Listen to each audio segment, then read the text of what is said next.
Елімізде алғаш рет роботтың көмегімен бүйрекке операция жасалды. Дәрігерлердің айтуынша, бұрын қатерлі ісікке шалдыққан науқастардың бүйрегін толық алып тастауға тура келетін.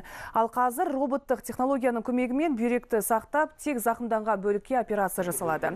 Бүгінгі таңда жаңа тәсілмен 50-ден астам науқас емделіп шықты. Жаңа технологияның артықшылығы көп. Операция кезінде науқастардың өзге дене мүшелерін зақымдануы азайып, тез қалпына келеді. Робот урология, жалпы хирургия және гинекология салаларында қолданылады.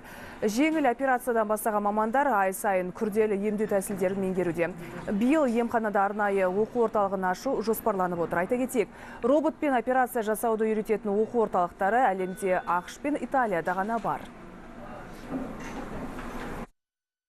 Соны сондай операцияларды қазір көбейтеміз бе деп ойлаймыз.